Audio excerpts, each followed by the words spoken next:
Beyond Neptune's orbit, in the cold darkness where sunlight barely whispers, lies a frozen realm that holds secrets from the birth of our solar system.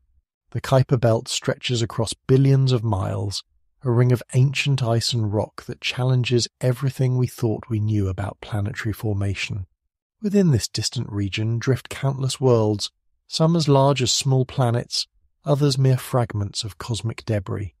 This is the story of discovery, of migration, and of the profound mysteries that still linger at the edge of our celestial neighbourhood. When Clyde Tombaugh discovered Pluto in 1930, peering through a telescope at Lowell Observatory in Arizona, he believed he had found the 9th planet, the final piece in our solar system's grand architecture. The discovery made headlines across the world.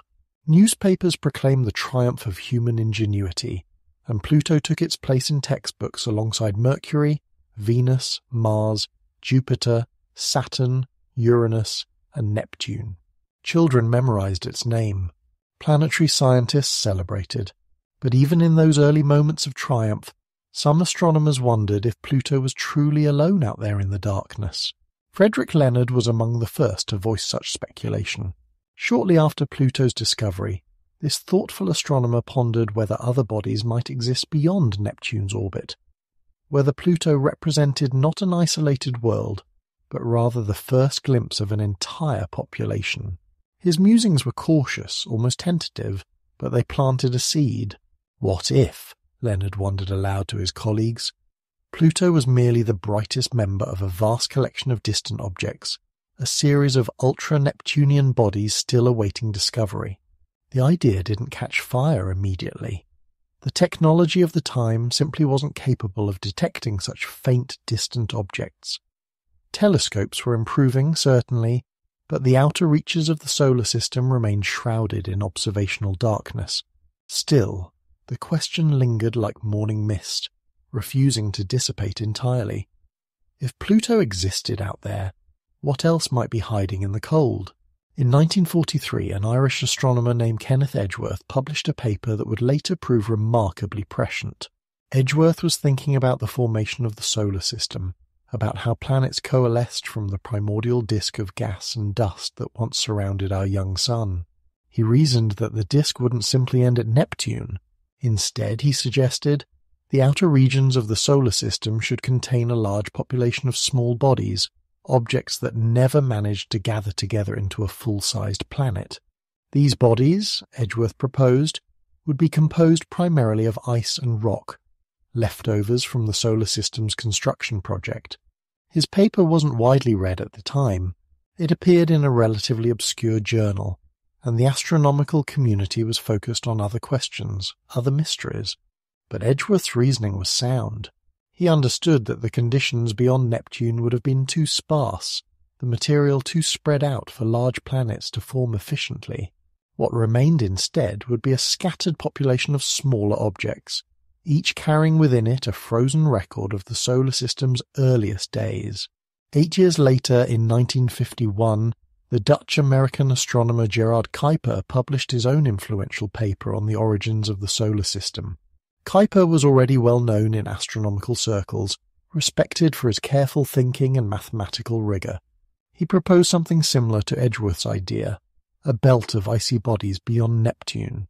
But there was an ironic twist to Kuiper's hypothesis. Based on his calculations about the mass distribution in the early solar nebula, Kuiper actually predicted that such a belt would have been scattered away by planetary gravitational influences. In other words, Kuiper believed that even if a belt of objects had once existed beyond Neptune, it wouldn't be there anymore. This prediction would turn out to be spectacularly wrong, yet the region that scientists eventually discovered would bear Kuiper's name. The astronomy community sometimes calls it the Edgeworth-Kuiper Belt in recognition of both men's contributions, though that fuller name never quite caught on in popular usage. Kuiper's fame and the widespread familiarity with his work meant that when astronomers started discussing the hypothetical region in earnest, they simply called it the Kuiper Belt. Names in science don't always follow logical patterns. Sometimes they stick for reasons of convenience, timing, or simple happenstance. Throughout the 1950s, 60s, and 70s, The idea of a trans-Neptunian population continued to simmer quietly in the background of planetary science. Various researchers offered refinements and modifications to the basic concept. In 1962, physicist Alistair Cameron speculated about a tremendous mass of small material on the outskirts of the solar system. 2 years later, Fred Whipple, famous for his dirty snowball description of comets, wondered whether a comet belt might exist beyond Neptune, perhaps even massive enough to affect the orbits of known planets. These speculations weren't idle daydreaming. They were driven by a practical problem. Where do comets come from? Astronomers had long observed comets streaking through the inner solar system, their brilliant tails streaming behind them as solar radiation vaporized their icy surfaces. But comets are fragile, temporary things. Each pass near the sun depletes them, slowly wearing away their frozen material. Given enough time, every comet should disappear, either by completely evaporating or by having all its volatile ices stripped away, leaving behind only rocky debris. Yet comets persisted. New ones appeared regularly, century after century, suggesting some kind of reservoir that could replenish the supply. In 1950, Dutch astronomer Jan Oort had proposed one such reservoir, a vast spherical cloud of icy bodies surrounding the solar system at an enormous distance, perhaps tens of thousands of astronomical units from the Sun. This Oort cloud, as it became known, could explain long-period comets, those visitors that take hundreds or thousands of years to complete a single orbit. But the Oort cloud couldn't explain everything. Some comets had much shorter orbital periods, just a handful of years. These short-period comets all orbited in roughly the same plane as the planets, all moving in the same direction. If they came from the spherical Oort cloud, they should arrive from random directions, not preferentially from one plane. This mismatch suggested a different source, something flatter, more disk-like, closer to home. Kuiper had noted this discrepancy in his 1951 paper.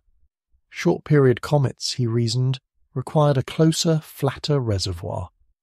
Even though he believed such a belt had been scattered away, his logic about where it should have been was sound. Later researchers, less convinced that the belt had disappeared, began building on Kuiper's framework. In 1980, Uruguayan astronomer Julio Fernandez published a paper that proved particularly influential.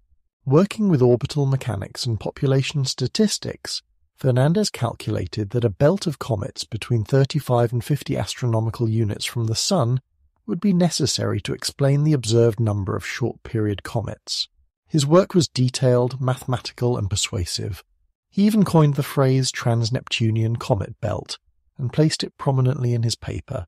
A Canadian team picked up on Fernandez's work and ran computer simulations to test whether the Oort cloud could supply all the short-period comets. Their simulations said no. The orbits didn't match. The timescales didn't work out. Something closer had to exist. In their papers, they referenced Fernandez's work and Kuiper's name, and slowly, almost accidentally, Kuiper Belt became the standard term for this hypothetical region. By the late 1980s, the theoretical case for the Kuiper Belt was strong. Multiple lines of evidence pointed toward its existence. Comet populations demanded it. Planetary formation models suggested it. The overall architecture of the solar system practically required it. But there was still a crucial piece missing: actual observations. No one had ever directly seen a Kuiper Belt object beyond Pluto and its moon Charon. The belt remained theoretical, a placeholder in scientific papers, a region that should exist but hadn't been proven. That was about to change. David Jewett and Jane Liu were determined to find the Kuiper Belt. Not to find evidence for it, not to find indirect signs of its existence, but to actually detect its member objects with their own eyes, through their own telescopes. It was an audacious goal, bordering on obsessive, and it would consume years of their careers. When they began their search in 1987, both were at MIT, Jewett as a planetary scientist and Liu as his graduate student. They understood the challenges ahead. Any objects in the Kuiper Belt would be incredibly faint, perhaps hundreds of times dimmer than Pluto, which itself had been difficult enough to discover. These objects would also move very slowly against the background stars, taking centuries to complete their orbits. Detecting them would require patience, powerful equipment, and a willingness to spend night after night staring at seemingly empty patches of sky. The search strategy was conceptually simple, but practically grueling. They would photograph the same region of sky multiple times over several hours, then carefully compare the images, looking for anything that moved. Stars would remain fixed in their positions. Galaxies wouldn't budge. But solar system objects, even distant ones, would creep across the field of view, their motion betraying their presence. Finding these subtle shifts required excellent image quality, precise telescope tracking, and sharp eyes. In the late 1980s, photographic plates were still common in astronomy, though electronic CCD cameras were beginning to appear. CCDs offered advantages. They were more sensitive to faint light. They provided digital data that could be analyzed by a computer, and they didn't require the chemical processing that photographic plates demanded. Jewett and Liu made the decision early on to use CCD technology, betting that its sensitivity would give them the edge they needed. Even with CCDs, the task was daunting. Each clear night at the telescope represented an opportunity, and clear nights were precious. Weather, equipment failures, and competing research projects all limited their observing time. When they did get time on a telescope, they would spend hours photographing, then hours more examining their data, comparing frames, searching for the telltale motion of a trans-Neptunian object. The first year yielded nothing. The second year brought no discoveries. By the third year, some colleagues were starting to wonder if Jewett and Liu were chasing shadows. Perhaps the Kuiper Belt didn't exist after all. Perhaps Kuiper had been right that it had been scattered away. Perhaps the short-period comets had some other explanation.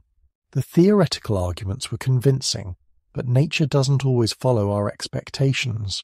Jewett and Liu persisted. They refined their techniques, learned to recognize artifacts and false positives, became experts at squeezing every bit of information out of their telescope time. They travelled to observatories around the world, using different instruments, different telescopes, always searching, always hoping that the next image set might reveal what they were looking for. By 1991, they had been searching for 4 years. Hundreds of fields photographed, thousands of images compared, nothing to show for it except growing expertise in what not to look for. But they didn't give up. The theoretical case remained strong, and both astronomers believed deeply that the Kuiper Belt had to be out there, just beyond the reach of their previous attempts. In 1992, they secured observing time on the 2.2-meter telescope atop Mauna Kea in Hawaii. Mauna Kea is one of the best observing sites on Earth, high above most of the atmosphere, with dark skies and excellent seeing conditions. If they were going to find something, this was their best chance. On the night of August 30th, 1992, Jewett and Liu were following their usual routine. Photograph a field, wait a short time, photograph it again. Move to the next field and repeat. The telescope hummed quietly as it tracked the sky. The CCD camera recorded photons that had travelled billions of miles from these distant objects. Hours passed. Midnight came and went. More images accumulated. They began their comparison work while still at the telescope. Jewett later recalled the moment with remarkable clarity. They were looking at 2 images taken about 15 minutes apart, blinking back and forth between them to spot any differences. Most of the frame showed stationary stars, exactly as expected. But then in one corner something moved. Just a tiny shift, barely noticeable but definitely there. Not a cosmic ray hit, not a defect in the detector, not an artifact of image processing. An actual moving object. Liu remembers that they both fell silent, the enormity of what they were seeing suddenly sinking in. They took more images to confirm the motion, tracking the object as it crept across the sky. The movement was consistent with what they'd expect from a trans-Neptunian object, something orbiting the Sun beyond Neptune, something in the Kuiper Belt. They'd found it. After 5 years of searching, after countless nights and hundreds of empty fields, they'd finally detected a Kuiper Belt object. The object was designated 1992 QB1, following the standard astronomical naming convention. It would later receive the formal name 15,760 Albion, but to Jewett, Liu, and the astronomical community that learned of their discovery, it would always be QB1, the first confirmed Kuiper Belt object after Pluto and Charon. QB1 was estimated to be about 200 to 250 kilometers across, roughly the size of a small US state. It orbited the Sun at a distance of about 44 astronomical units, well beyond Neptune's orbit of 30 astronomical units. Its orbit was nearly circular and lay close to the plane of the solar system, exactly as theoretical predictions had suggested for classical Kuiper Belt objects. The discovery made waves in the astronomical community. Papers were written, press releases issued, and suddenly the Kuiper Belt was real. Not just a theoretical construct, but an actual region of the solar system populated with actual objects. Within months, Jewett and Lu found a second object, 1993 FW. Then more followed as other astronomers joined the search, now knowing what to look for and where to look. The floodgates had opened. By the mid-1990s, dozens of Kuiper Belt objects had been detected. By the early 2000s, hundreds. Today we know of thousands, and estimates suggest there may be over 100,000 objects larger than 100 kilometers in diameter, lurking in the Kuiper Belt. Some are much larger, approaching or exceeding Pluto's size. The discovery of QB1 was more than just finding another solar system object. It was confirmation that our understanding of solar system architecture was on the right track. It validated decades of theoretical work. It opened up an entirely new region for exploration and study, and it raised fascinating new questions about how these objects formed, why the belt has the structure it does, and what these frozen time capsules might tell us about the birth of our solar system. Jewett and Lu's persistence had paid off. Their 5-year search, which many had thought quixotic, had fundamentally altered our view of the solar system. The Kuiper Belt was no longer hypothetical. It was real, it was populated, and it was waiting to reveal its secrets. Picture the solar system as a series of nested neighborhoods. Close to the Sun lie the rocky inner planets, Mercury, Venus, Earth, and Mars, huddled together in the warm inner regions where temperatures allow rock to stay solid but ice to melt. Further out beyond the asteroid belt spread the giant planets, Jupiter, Saturn, Uranus, and Neptune, massive worlds of gas and ice dominating the middle distances. And then, beyond Neptune, stretches the Kuiper Belt, a third zone, cold and dark and filled with ancient ice. The Kuiper Belt isn't a belt in the way we might picture Saturn's rings or even the asteroid belt. It's not a narrow band of debris. Instead, it's more like a thick disk, a flattened donut of space populated by countless icy bodies. The inner edge begins at about 30 astronomical units from the Sun, roughly where Neptune orbits. From there it extends outward to approximately 55 astronomical units, though that outer boundary is somewhat fuzzy and debated. To put those distances in perspective, 1 astronomical unit is the distance from Earth to the Sun, about 93 million miles or 150 million kilometers. Neptune orbits at 30 AU, meaning it's 30 times farther from the Sun than Earth is. The Kuiper Belt stretches from that already enormous distance out to nearly double it again. At those ranges, sunlight is incredibly faint. What appears as a blazing ball of fire from Earth looks merely like a very bright star from the Kuiper Belt. The Sun still dominates the sky, still provides what little warmth exists in that frozen realm. But its influence is subtle, gentle, almost negligible. The objects within the Kuiper Belt don't orbit haphazardly. They follow the same basic rules as everything else in the solar system, moving in elliptical paths around the Sun, obeying Kepler's laws of planetary motion, but their orbits take a very long time to complete. An object at 40 AU takes nearly 3 centuries to make one circuit around the Sun. Some Kuiper Belt objects have orbital periods exceeding 500 years.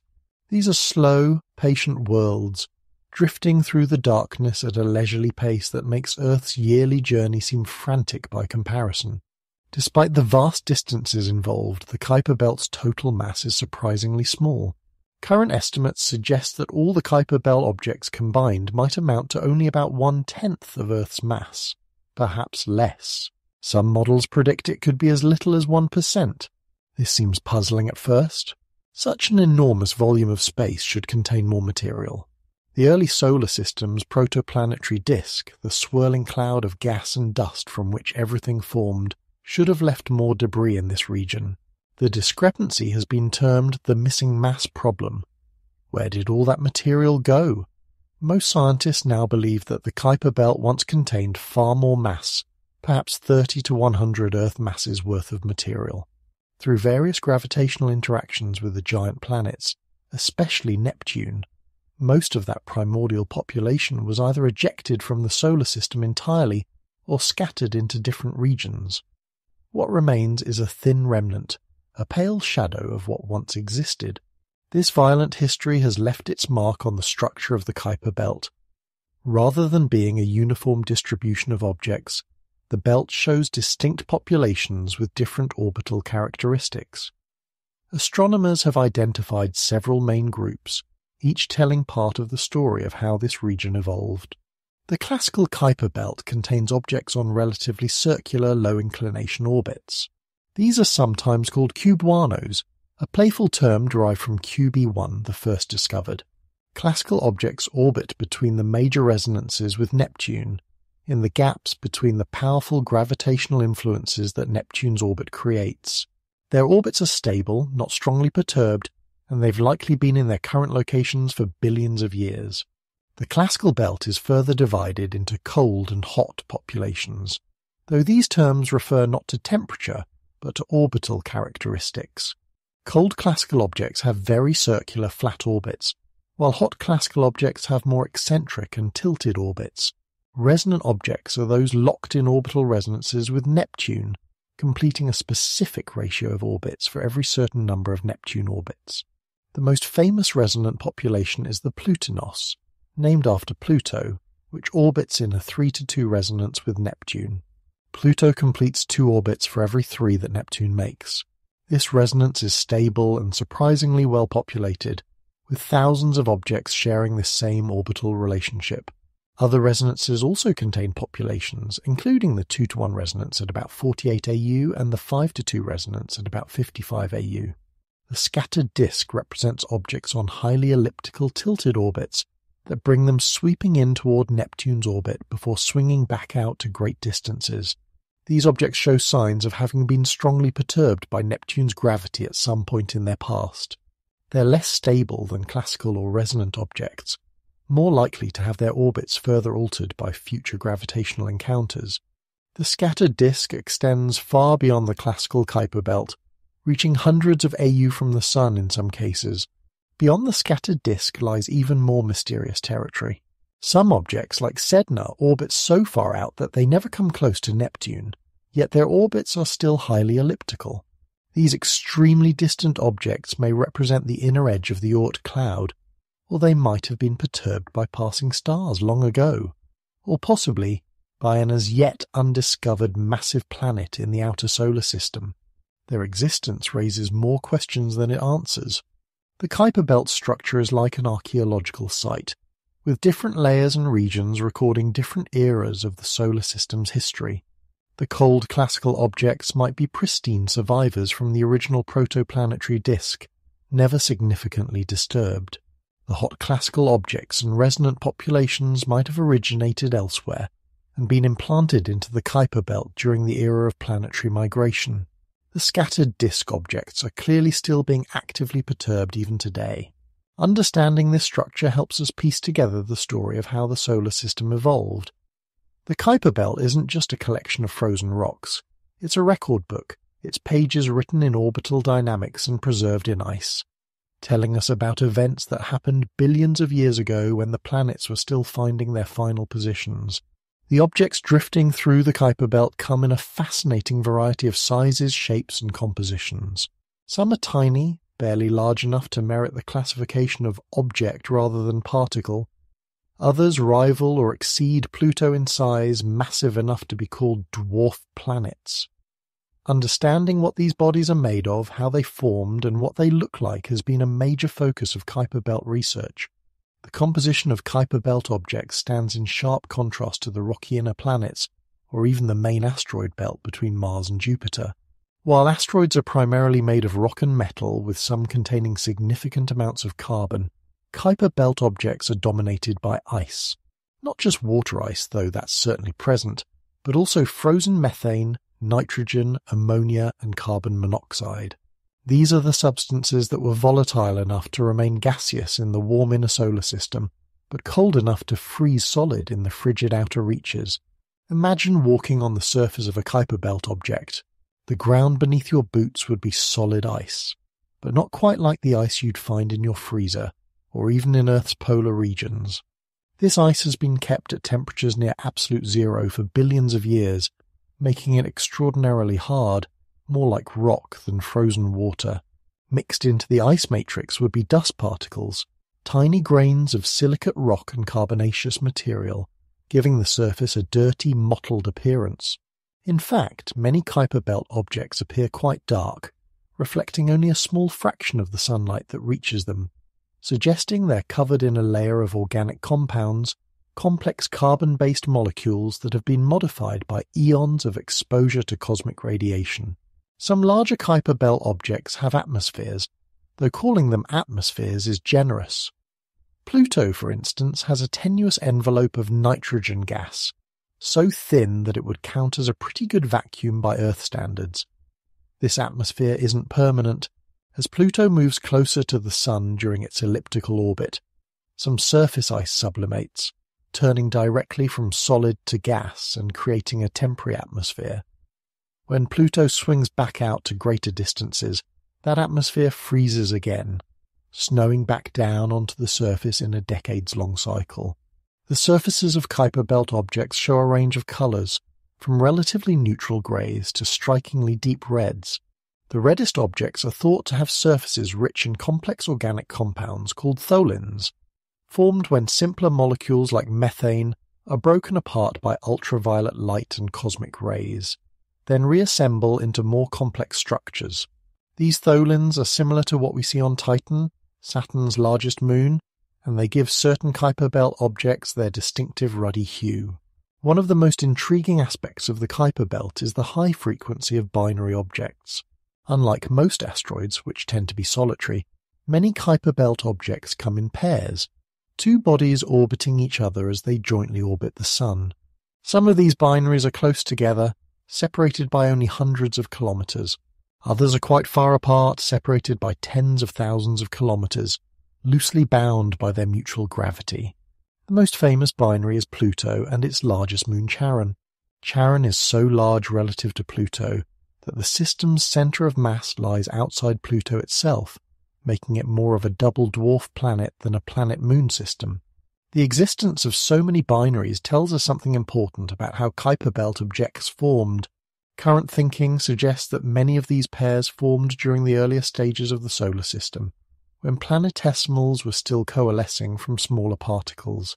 Rather than merging into single objects, some remained as loosely bound pairs, preserved by the Kuiper Belt's low density and the lack of disruptive encounters. The fact that these binaries still exist today, billions of years later, indicates that the Kuiper Belt has been a relatively quiet place for most of its history, undisturbed enough to preserve these delicate configurations. Contact binaries represent another fascinating category. These are objects where two lobes are actually touching, stuck together by gravity but not fully merged. They look somewhat like peanuts or snowmen with two distinct rounded sections joined at a neck. The New Horizons spacecraft, which we'll discuss in detail later, discovered that Arrokoth, the most distant object ever visited by a spacecraft, is a contact binary. Its two lobes likely formed separately in the same region of space and then gently drifted together, merging at speeds of perhaps just a few meters per second, a walking pace. This gentle merger preserved both lobes' original shapes rather than shattering them into fragments. The formation of Kuiper Belt objects is a subject of ongoing research and debate. The traditional picture of planetesimal formation involves small particles sticking together through collisions, gradually building up from dust grains to pebbles to boulders to mountain-sized objects. But this process has problems, especially in the outer solar system where densities are low and relative velocities can be high enough to shatter objects rather than allow them to merge. Newer models invoke processes like streaming instability and gravitational collapse. In streaming instability, turbulence in the protoplanetary disk concentrates small particles into dense clumps. These clumps can become so dense that their own gravity takes over, causing them to collapse directly into kilometre-sized or even 100-kilometre-sized objects in a relatively short time. This could explain why many Kuiper Belt objects appear to have formed as larger bodies from the beginning, rather than slowly accreting from smaller pieces. The largest Kuiper Belt objects deserve special mention. Pluto, with a diameter of about 2,376 kilometres, is the largest known member. Second is Eris, at roughly 2,326 kilometres, remarkably similar in size despite being farther out and in a very different orbit. Then comes Makemake at about 1,430 kilometres, and Haumea, which is oddly elongated but measures roughly 1,632 kilometres at its longest dimension. These large bodies have been designated as dwarf planets by the International Astronomical Union, a classification we'll explore more fully in the next section. Beyond these giants, there are probably hundreds of thousands of objects larger than 100 kilometres across, and millions more in the tens of kilometres range. Most of these remain undiscovered, too small and too faint to show up in our surveys. We've barely scratched the surface of cataloguing the Kuiper Belt's population. Every new survey, every more sensitive telescope, every improved detection method reveals more objects, filling in the census bit by bit. Some Kuiper Belt objects also have moons of their own. Pluto has 5 known moons: Charon, Nix, Hydra, Kerberos, and Styx. Eris has 1 moon, Dysnomia. Haumea has 2, Hioc and Namaka. These moon systems tell us about collisions, tidal forces, and orbital dynamics. They also provide ways to measure the masses of their parent objects, since a moon's orbit reveals the gravitational pull of the body it's orbiting. One particularly unusual object is Haumea, which spins faster than almost anything else in the solar system, completing a rotation every 4 hours. This rapid spin has stretched Haumea into an elongated, football-like shape. Even more remarkably, Haumea has a ring, a thin band of material orbiting it. This makes Haumea the first known dwarf planet with a ring system, and astronomers are still working out how those rings formed and why they're stable. The diversity among Kuiper Belt objects is striking. No two are quite alike. Some are very red, others relatively grey. Some are binary, others solitary. Some have high albedo, reflecting a lot of light, while others are dark as coal. This diversity hints at different formation locations, different collision histories, and different evolutionary paths over the past 4.5 billion years. Studying these objects from Earth is challenging. Even the largest appear as mere points of light in our most powerful telescopes, revealing little about their surfaces or detailed characteristics. Spectroscopy can tell us about surface composition by analysing reflected sunlight, looking for the fingerprints of different ices and minerals. Occultations, where a Kuiper Belt object passes in front of a distant star, can reveal sizes and shapes. But to really understand these distant worlds, we need to go there, to see them up close, to examine their geology and chemistry with spacecraft instruments. So far, only one mission has ventured into the Kuiper Belt to study its denizens directly, New Horizons. And what it found revolutionized our understanding. For 76 years, Pluto held the status of the 9th planet. School children learned its name alongside the other 8. It appeared on planetary diagrams occupying the outermost orbit, a small frozen world at the edge of the solar system. But even from the beginning, Pluto was an odd fit. It was tiny compared to the other outer planets, smaller even than Earth's moon. Its orbit was eccentric and tilted, crossing inside Neptune's orbit at times, and its composition, rich in ice rather than gas, set it apart from its giant neighbours. The discovery of more Kuiper Belt objects in the 1990s and early 2000s gradually built pressure on Pluto's planetary status. If Pluto was a planet, what about these other large Kuiper Belt objects? Should they be planets too? And if not, what made Pluto special enough to keep its classification? The situation came to a head in July 2005 with the announcement of Eris. Initially designated 2003 UB313, this object was found by a team led by Mike Brown at Caltech. The discovery images showed an object that appeared to be larger than Pluto, orbiting at an average distance of 68 AU, nearly twice as far from the Sun as Pluto. The team nicknamed it Xena after the television character, though that was never intended as an official name, merely a placeholder while they gathered more data. Eris posed a dilemma. If Pluto was a planet, then surely Eris, being larger, should also be a planet. That would make Eris the 10th planet. But if Eris was a planet, what about the other large Kuiper Belt objects that were being discovered? Makemake and Haumea were announced on the same day as Eris, both also quite large. Qua, Orcus and others were already known. Where would you draw the line? How many planets would the solar system end up having? The problem forced the International Astronomical Union to do something it had remarkably never done before. Create a formal definition of what constitutes a planet. For all of astronomical history, planet had been more of an intuitive category than a precisely defined one. The IU convened a committee to tackle the issue, knowing that whatever definition they chose would be controversial. In August 2006, the IAU held a General Assembly in Prague to vote on the definition. The debate was heated. Some astronomers wanted a definition based primarily on physical characteristics, arguing that an object's composition, size, and structure mattered most. Others preferred a definition based on orbital dynamics, emphasizing an object's influence on its surroundings. Multiple proposals were put forward, debated, modified, and debated again. The final definition that the IAU adopted stated that a planet must satisfy 3 criteria. First, it must orbit the Sun. Second, it must have.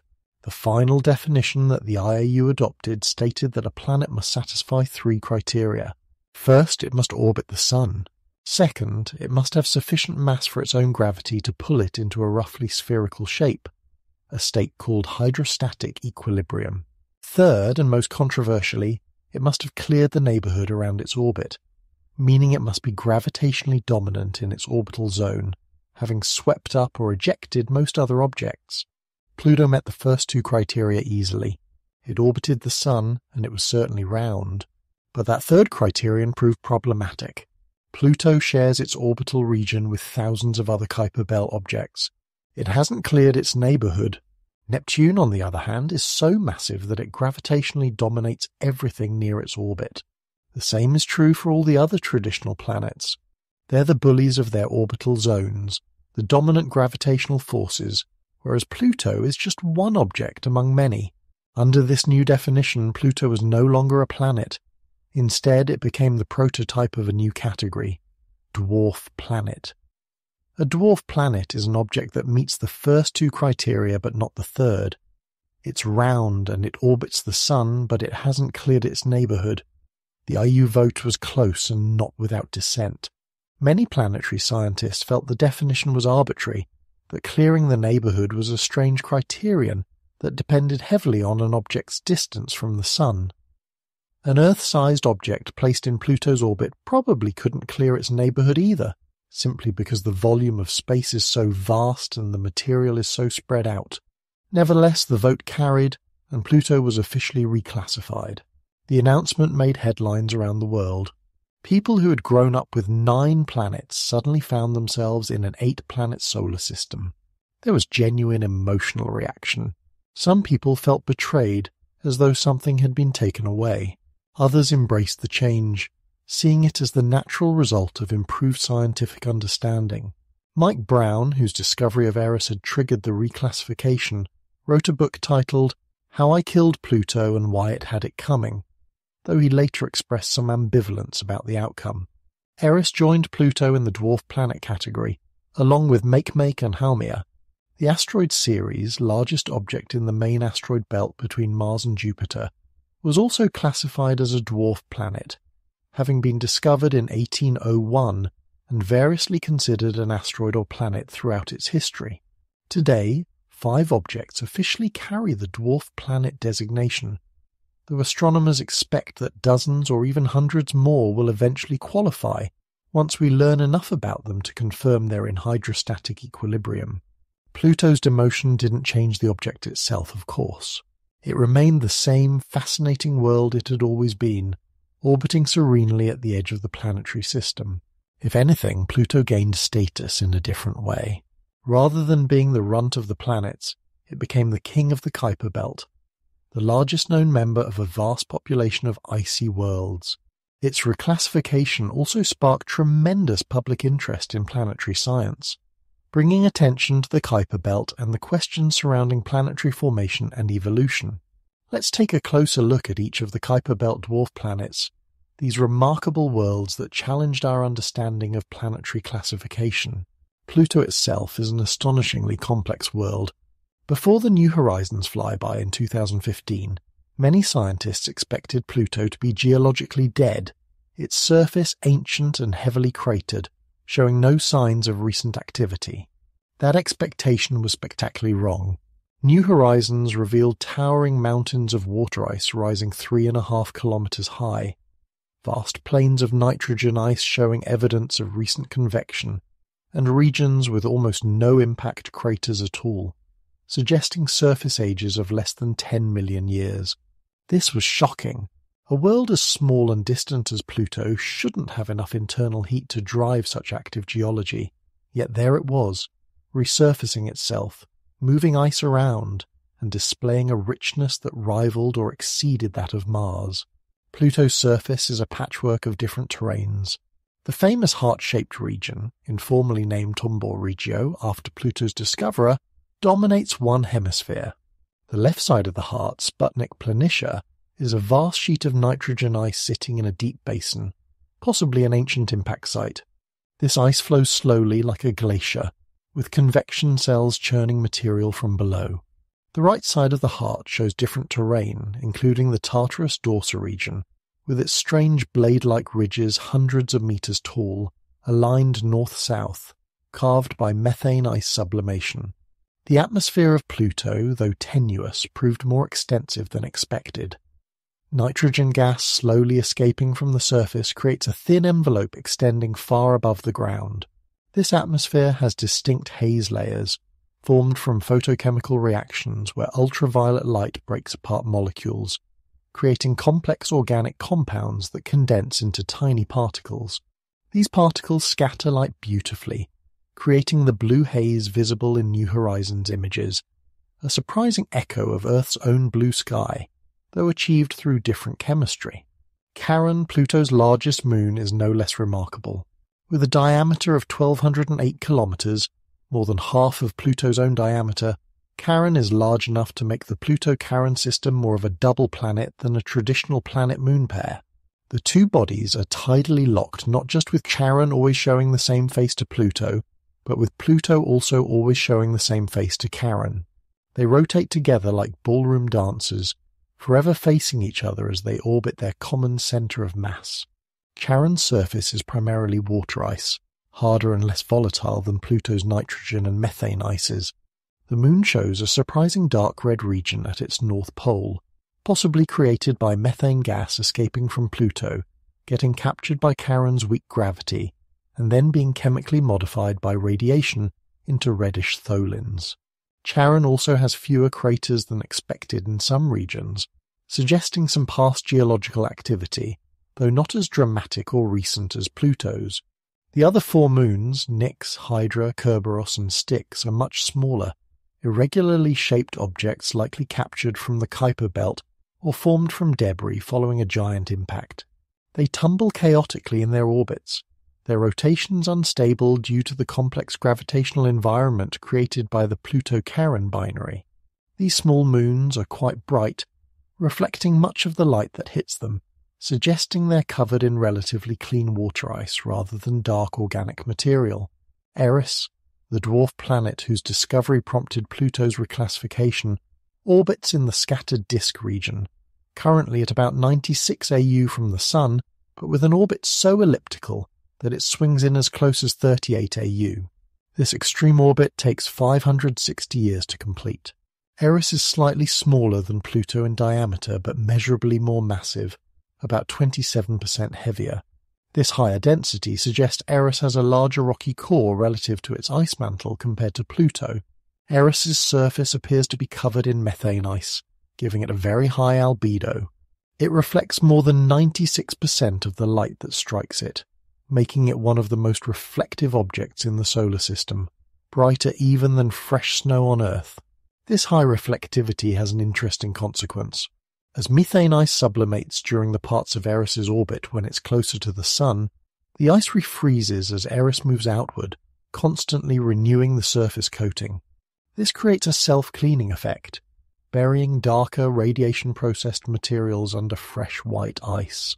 Eris has one known moon, Dysnomia, discovered shortly after Eris itself. Dysnomia is much smaller than Charon relative to its primary, perhaps 60 to 70 kilometers in diameter, and orbits at a distance of about 37,000 kilometers from Eris. The Moon's orbit has been used to precisely calculate Eris's mass, confirming that despite being slightly smaller than Pluto, it is indeed the more massive of the two. The Discovery team originally wanted to name this object Persephone, after the Greek goddess of the underworld who was associated with Pluto in Roman mythology. However, that name had already been used for an asteroid. Instead, they chose Eris, the Greek goddess of discord and strife, a fitting name for the object that caused such controversy about planetary classification. Dysnomia was named after Eris's daughter, the goddess of lawlessness, but the name also serves as a pun on the phrase lawless daughter, which in turn references Lucy Lawless, the actress who played Xena in the television series that had inspired the object's nickname. Makemake, pronounced Mahke, is the third largest known Kuiper Belt object and another dwarf planet. Its name comes from the creator deity in the mythology of the Rapa Nui people of Easter Island. Discovered in March 2005 by Mike Brown's team, just months before Eris, Makemake orbits at about 45 AU in a moderately eccentric orbit that takes about 305 years to complete. Makemake's surface appears to be covered in methane and ethane ices, along with some nitrogen ice. Like Eris, it's quite bright, though not quite as reflective. Observations suggest the surface isn't uniform in colour and brightness, with some regions appearing redder and others more neutral, possibly indicating different ice mixtures or varying degrees of space weathering. The presence of methane on Makemake's surface is particularly interesting because methane should be slowly destroyed by ultraviolet radiation, meaning there must be some process replenishing it, either from subsurface reservoirs or through chemical reactions we don't yet understand. In April 2016, astronomers discovered that Makemake has a small moon, which they nicknamed MK2. The moon orbits about 21,000 kilometers from Makemake and appears quite dark compared to its parent body, suggesting it's covered in dark organic material rather than bright ice. The existence of this moon allows scientists to calculate Makemake's mass and density, providing insights into its internal composition and formation history. Haumea stands out as perhaps the strangest of all the dwarf planets. This object is not round. Instead, it's shaped like a flattened ellipsoid, roughly 1,632 kilometers at its longest, 1,606 kilometers at its middle axis, and just about 1,349 kilometers at its shortest axis. Imagine a cosmic football or rugby ball spinning so fast that centrifugal force has stretched it into this elongated shape. The reason for Haumea's rapid spin likely traces back to a giant impact sometime in its past. A collision with another large object would have transferred enormous angular momentum to Haumea, setting it spinning and perhaps also creating the ring system and moons that accompany it. The impact might also explain the Haumea family, a group of smaller Kuiper Belt objects that share very similar orbits and appear to have come from the same parent body, possibly fragments blasted off during that ancient collision. Haumea's surface is almost entirely water ice, and the spectroscopic signature is unusually pure, lacking the methane or nitrogen that characterize many other large Kuiper Belt objects. This pure water ice composition, combined with its high density, suggests Haumea lost most of its volatile ices during the giant impact, leaving behind primarily its rocky core and water ice mantle. The impact must have been violent, energetic enough to blast away lighter materials, but not quite violent enough to completely shatter the object. The ring around Haumea was discovered in January 2017, when Haumea passed in front of a distant star, an event called a stellar occultation. Astronomers monitoring the event noticed brief dips in the star's brightness just before and after Haumea itself blocked the star, indicating something else was there, surrounding Haumea. Follow-up analysis revealed a thin ring of material orbiting in Haumea's equatorial plane at a radius of about 2,300 kilometers from its center, right at Haumea's 3-to-1 spin-orbit resonance. The ring particles are thought to be small, perhaps originating from micrometeorite impacts on Haumea's moons, or perhaps leftover debris from the ancient collision. Haumea's 2 moons, Hi'iaka and Namaka, also likely formed from that impact. Hi'iaka is the larger of the two, about 350 kilometers across, orbiting at about 49,000 kilometers from Haumea. Namaka is smaller, perhaps 170 kilometers in diameter, in a closer, more eccentric orbit. Both moons show spectroscopic evidence of water ice on their surfaces, consistent with having been formed from the same parent body as Haumea itself. These dwarf planets represent just the tip of the iceberg when it comes to large Kuiper Belt objects. Dozens more await confirmation of their dwarf planet status. Objects like Gonggong, Qua, Sedna, Orcus, and Selachia all appear large enough to be in hydrostatic equilibrium, making them probable dwarf planets pending further observation and study. As our telescopes improve and our surveys become more thorough, we'll undoubtedly add many more names to the list of these distant worlds. The controversy over planetary definitions hasn't entirely settled. Some planetary scientists still object to the IAU's criteria, arguing that geophysical characteristics matter more than orbital dynamics. They propose that anything massive enough to be rounded by its own gravity should be called a planet, regardless of what else shares its orbit. Under that definition, Pluto would return to planetary status, but so would dozens of other objects, including some asteroids and moons. The debate continues in academic papers and at conferences, though the IAU's official definition remains unchanged. What's beyond dispute is that these objects are fascinating in their own right. Whether we call them dwarf planets, Kuiper Belt objects, or simply trans-Neptunian objects, they represent a crucial piece of the solar system's story, frozen time capsules from the era of planet formation, each with its own unique characteristics, its own history written in ice and rock waiting to be read. The Kuiper Belt as it exists today doesn't quite make sense. The distribution of objects, the orbital patterns, the gaps and concentrations in certain regions, none of it matches what we'd expect if the Kuiper Belt had formed peacefully in place and been left undisturbed for 4.5 billion years.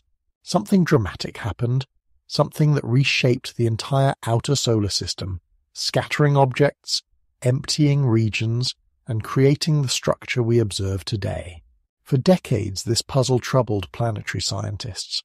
Models of solar system formation suggested the giant planets should have formed in a more compact configuration than their current orbits suggest. Jupiter, Saturn, Uranus, and Neptune should have been closer together, closer to the Sun, packed into a smaller region of space. Computer simulations show that if you tried to form these planets in their present locations, the process didn't work properly. The density of material would have been too low, the formation timescales too long. Something didn't add up. In the early 2000s, a team of scientists working in Nice, France, developed a model that elegantly solved many of these problems.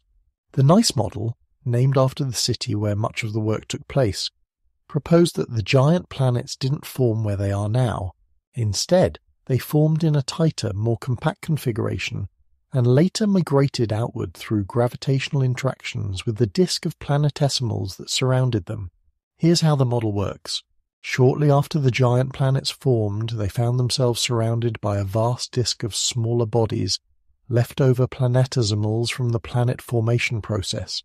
This disk contained perhaps tens of Earth masses of material, spread throughout the outer solar system. The planets, particularly Jupiter, began gravitationally scattering these planetesimals. When Jupiter scattered a planetesimal outward, giving it energy, conservation of momentum meant Jupiter moved slightly inward, closer to the Sun. Saturn, Uranus, and Neptune, on the other hand, tended to scatter planetesimals inward, and in doing so they moved outward. This migration happened slowly at first. A gentle drift measured in astronomical units over millions of years. The planets' orbits remained nearly circular, and the system stayed relatively stable. But eventually, Jupiter and Saturn crossed into a special orbital configuration, a 2-to-1 resonance where Jupiter completed exactly 2 orbits for every one that Saturn completed. This resonance acted like a gravitational amplifier, dramatically increasing the eccentricities of the outer planet's orbits. Suddenly, the stable architecture collapsed. The newly eccentric orbits brought the planets into regions they'd never been before, encountering fresh populations of planetesimals. These encounters caused chaos. Planetesimals were flung in all directions, some into the inner solar system where they bombarded the terrestrial planets, others outward into what would become the scattered disk and Oort cloud, and still others ejected from the solar system entirely. The planets' orbits became wildly unstable, swinging and shifting as they traded momentum with countless smaller bodies. Uranus and Neptune bore the brunt of this chaos.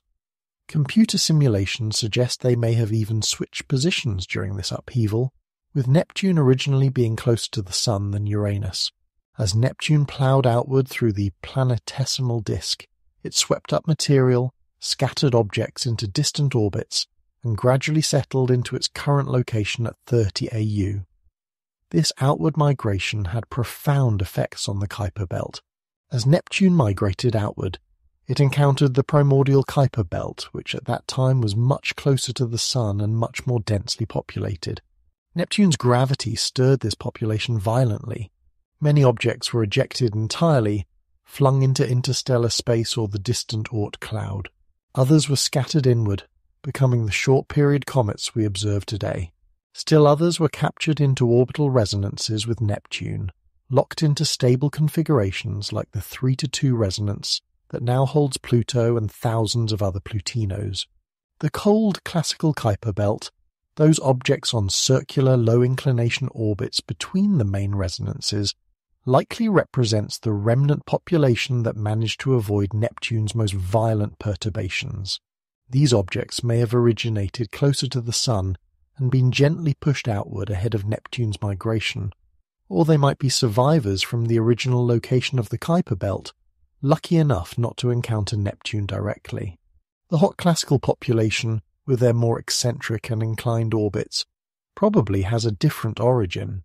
Some models suggest these objects were scattered into the Kuiper Belt from the region where the giant planets originally formed, implanted into stable orbits by Neptune's migration.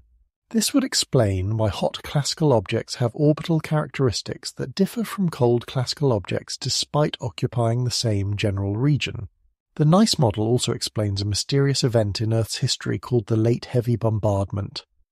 Lunar rocks returned by Apollo astronauts show evidence of intense cratering about 4 billion years ago, roughly 600 million years after the solar system formed.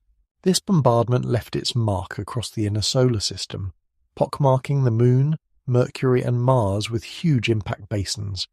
The NICE model suggests this bombardment was caused by material destabilized during the giant planet's migration, debris scattered inward that pelted the inner planets for millions of years before the system finally settled down. The timing of this migration in the NICE model is somewhat uncertain. Original versions placed it around 600 million years after the solar system's formation, aligning with the late heavy bombardment. Later refinements suggested it might have happened earlier or in multiple phases. Some newer models propose that Jupiter and Saturn's resonance crossing might have occurred within just a few million years of planet formation, though debate continues about which timeline best fits all the observational constraints. One particularly compelling aspect of the NICE model is how well it explains the observed structure of the Kuiper Belt. The model predicts certain resonances should be heavily populated while others should be nearly empty. It predicts a relatively sharp outer edge to the classical Kuiper Belt around 50 AU. It predicts the existence of the scattered disk, and explains why scattered disk objects have such diverse, highly eccentric orbits. All of these predictions match observations remarkably well. However, the NICE model also has some problems. One major issue is the missing mass problem mentioned earlier. If the primordial Kuiper Belt contained tens of Earth masses of material, as the model requires to drive Neptune's migration, where did it all go? Current estimates place the Kuiper Belt's total mass at less than 1/10 of an Earth mass. That means more than 99% of the original material had to be removed. While gravitational scattering can certainly eject large amounts of material, getting rid of that much mass while preserving the structures we see is challenging. Another issue is that the model predicts more high-inclination objects than we actually observe. If Neptune's migration stirred the Kuiper Belt as violently as the model suggests, we should see more objects on tilted orbits, more dynamical excitation overall. The fact that the cold classical population exists at all, with very low inclinations and eccentricities, is somewhat surprising, and suggests those objects must have been protected somehow from Neptune's influence. Recent refinements to the Nice model have addressed some of these concerns. Some versions propose that the primordial planetesimal disk had structure, with gaps or depleted regions that affected how migration proceeded. Others suggest that Neptune's migration wasn't smooth, but happened in fits and starts, with periods of rapid migration interspersed with quieter phases. Still others invoke additional processes, like gas drag from the last remnants of the solar nebula, to help explain certain features. Alternative models have also been proposed. The Grand TAC model suggests Jupiter migrated inward early in solar system history before being pulled back outward by Saturn, explaining features of both the asteroid belt and the outer solar system. The jumping Jupiter scenario proposes that Jupiter's orbit was violently perturbed by an encounter with an ice giant, causing it to jump to a different orbit and triggering the instability that scattered Uranus and Neptune outward. All these models share a common theme. The solar system we see today is not how the solar system formed. The planets moved, migrated, and interacted in complex ways before settling into their current orbits. The Kuiper Belt is not a pristine, undisturbed region, but rather a heavily processed remnant of a once much larger population. Understanding these dynamical processes is crucial to understanding how planetary systems evolve. Not just our own, but the thousands of exoplanetary systems we've discovered around other stars. The Nice model and its descendants represent some of the most sophisticated work in planetary science, combining observations, physics, and massive computer simulations to piece together events that happened billions of years ago. The fact that we can reconstruct this history, that we can look at the current positions and orbits of objects and work backward to figure out what must have happened, is a testament to both the power of scientific reasoning and the subtle evidence preserved in orbital dynamics. Neptune's migration didn't just shape the Kuiper Belt, it shaped the entire architecture of the outer solar system, determining where objects ended up, which populations survived, and which were destroyed or ejected. It's a story of violence and chaos, but also one of structure emerging from disorder, of the solar system finding its current configuration through a violent dance of planets and planetesimals, a cosmic choreography that took hundreds of millions of years to complete. On January 19, 2006, a rocket lifted off from Cape Canaveral carrying humanity's ambassador to the outer solar system. The spacecraft was named New Horizons, and its primary mission was audacious: fly to Pluto, a world that no spacecraft had ever visited, and reveal what this distant, mysterious object actually looked like up close. The journey would take 9.5 years, covering more than 3 billion miles, pushing the limits of spacecraft design and mission planning. New Horizons was born from decades of advocacy by planetary scientists who believed Pluto deserved a visit. In the 1990s, as Kuiper Belt objects were being discovered, and Pluto's context as a Kuiper Belt object became clear, the scientific case for a Pluto mission grew stronger. This wasn't just about visiting another planet. It was about exploring an entirely new class of objects, understanding a region of the solar system that represented conditions from the era of planet formation. NASA had considered several Pluto mission concepts over the years, including the ambitious Pluto Fast Flyby in the 1990s and the Pluto Kuiper Express in the early 2000s. Budget constraints and technical challenges killed both projects before they could launch. But planetary scientists didn't give up. They kept pushing, kept making the case, and eventually NASA approved the New Horizons mission as part of its New Frontiers program, a series of medium-class planetary missions. The spacecraft itself was a marvel of engineering. To reach Pluto in a reasonable time frame, New Horizons had to be light and fast. It weighed just about 1,554 pounds, roughly half a ton, making it one of the smallest planetary spacecraft NASA had ever built. Every component was carefully chosen to minimize mass while maximizing capability. The spacecraft carried 7 scientific instruments, each designed to study different aspects of Pluto and its moons. Power was a major challenge. At Pluto's distance from the Sun, solar panels would be useless. The sunlight there is about 1,600 times dimmer than at Earth, far too weak to generate meaningful power. Instead, New Horizons relied on a radioisotope thermoelectric generator, or RTG, a nuclear battery containing plutonium-238 that generates electricity from radioactive decay. This provided a steady 200 watts of power throughout the mission, enough to run the instruments and keep the spacecraft systems operating. The launch itself was record-breaking. New Horizons left Earth at a speed of about 10 miles per second, making it the fastest spacecraft ever launched. It crossed the Moon's orbit in just 9 hours, a distance that had taken the Apollo astronauts 3 days to cover. By May 2006, New Horizons was approaching Jupiter, using that giant planet's gravity to slingshot even faster, gaining an additional 4,000 miles per hour in velocity and shaving 3 years off the flight time to Pluto. The Jupiter flyby in February 2007 served as a dress rehearsal for the Pluto encounter. New Horizons tested its instruments on Jupiter's atmosphere, moons, and magnetosphere, revealing new details about the Jovian system, while simultaneously proving that the spacecraft and its instruments were working correctly. The encounter provided stunning images of Jupiter's clouds, observed volcanic eruptions on the Moon Io, and studied Jupiter's faint ring system. After Jupiter, New Horizons faced the long cruise to Pluto, 8 more years of silent flight through the outer solar system. For most of this time, the spacecraft was in hibernation mode, systems powered down to conserve energy and reduce wear on components. Ground controllers sent wake-up commands every few months to check systems, perform instrument calibrations, and upload software updates. But otherwise, New Horizons slept, a lone human artifact crossing the cold dark between planets. As the 2015 approach date neared, excitement built within the planetary science community and among space enthusiasts worldwide.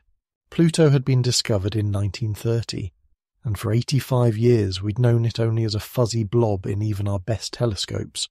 Now finally we would see it clearly, see what this world really looked like. Would it be geologically dead like Earth's moon, ancient and cratered? Would it be covered in smooth frozen plains? Did it have mountains? Valleys? Active geology? New Horizons woke from its final hibernation in December 2014 and began distant observations of Pluto and its moons. Even from far away, the images showed hints of surface features, variations in brightness that suggested different terrains. As the spacecraft drew closer, those hints resolved into actual geography. Mountains emerged from the blur, plains took shape, and gradually, across the first half of 2015, Pluto transformed from an abstract concept into an actual place. The close approach happened on July 14, 2015. New Horizons screamed past Pluto at a relative speed of about 30,000 miles per hour, passing within 7,750 miles of the surface. For a few hours around closest approach, the spacecraft's instruments worked furiously, snapping photos, taking spectra, measuring particle environments, recording everything they could about this distant world. Then came the nail-biting wait. During the flyby itself, New Horizons was too busy collecting data to talk to Earth. The spacecraft stored everything on board, and only after the encounter did it turn its antenna toward home and begin transmitting. Given the enormous distance, almost 3 billion miles, radio signals took 4.5 hours to reach Earth, traveling at the speed of light. Mission Control waited anxiously, hoping for the signal that would confirm New Horizons had survived the encounter. When that signal finally arrived at the Mission Operations Center at Johns Hopkins Applied Physics Laboratory, the room erupted in cheers. New Horizons was healthy. The encounter had been successful, and data was flowing. Over the following days and weeks, as images downloaded, the world watched in amazement as Pluto revealed itself. The images were breathtaking. Towering mountains of water ice, peaks reaching 3.5 kilometers high, standing as tall as the Rocky Mountains. These mountains bordered vast plains of nitrogen ice, regions so smooth and crater-free that they had to be geologically young, perhaps just tens of millions of years old. This was astounding. Pluto is tiny and far from the Sun. It shouldn't have enough internal heat to drive active geology. Yet here was clear evidence of recent and possibly ongoing geological activity. The famous heart-shaped region Tombor Regio dominated images. The left side of the heart, Sputnik Planitia, showed a surface broken into polygonal cells, each about 20 miles across, that appeared to be slowly overturning as warmer ice from below rose to the surface, cooled, and sank again in a convection pattern. This process was actively resurfacing that region, erasing impact craters and creating the youngest surface seen anywhere in the outer solar system. New Horizons also observed Pluto's atmosphere in detail during an occultation experiment, watching as Pluto passed between the spacecraft and the Sun. The way sunlight bent through Pluto's atmosphere revealed its structure, showing multiple haze layers extending far above the surface. These hazes gave Pluto a gorgeous blue tint in images taken from behind the dwarf planet, where sunlight filtered through the atmospheric layers. Charon, Pluto's largest moon, also proved fascinating.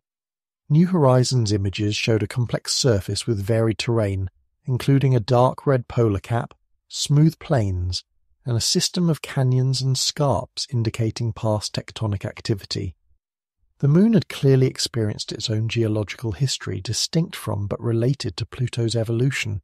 The 4 smaller moons, Nix, Hydra, Kerberos, and Styx, were also imaged, revealing irregular shapes and bright surfaces. These moons tumble chaotically rather than keeping one face pointed toward Pluto, a result of the complex gravitational environment created by the Pluto-Charon binary. New Horizons spent 16 months transmitting all its Pluto encounter data back to Earth. The data rate was painfully slow, just about 1 to 2 kilobits per second due to the vast distance. But gradually every observation, every measurement, every image made it home. Scientists pored over the data, writing papers, making discoveries, piecing together Pluto's story from the wealth of information New Horizons had gathered. The mission revolutionized our understanding of dwarf planets and Kuiper Belt objects. Before New Horizons, Pluto was an enigma. After New Horizons, it was a real place. A world with mountains and glaciers and atmosphere. A world that challenged our assumptions about what cold, distant objects should be like. The mission demonstrated that even at the edge of the planetary system, even on objects we thought would be simple and dead, nature can surprise us with complexity and beauty. But New Horizons' journey wasn't over. After Pluto, the spacecraft still had fuel, functioning instruments, and a working power source. The mission team began searching for another Kuiper Belt object that New Horizons could visit. Something in the spacecraft's flight path that wouldn't require too much maneuvering. They scanned survey data, looking for suitable targets, and eventually found a candidate that would change our understanding of planetesimal formation forever. After the triumph of the Pluto flyby, the New Horizons team faced a challenge: what to do next. The spacecraft was still healthy, still had plenty of fuel for trajectory corrections, and the RTG still provided adequate power. It seemed wasteful to simply let the spacecraft drift without attempting another encounter, but finding a target was difficult. Kuiper Belt objects are small, faint, and spread across enormous volumes of space. New Horizons' trajectory after Pluto was fixed, determined by the flyby geometry, so any target had to be nearly in the spacecraft's path. The team used the Hubble Space Telescope to search for suitable objects. Hubble is the only telescope with sufficient sensitivity and resolution to detect Kuiper Belt objects faint enough and distant enough to be reachable by New Horizons.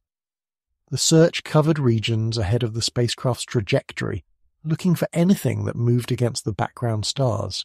In June 2014, more than a year before the Pluto encounter, Hubble found a candidate designated 2014 MU69.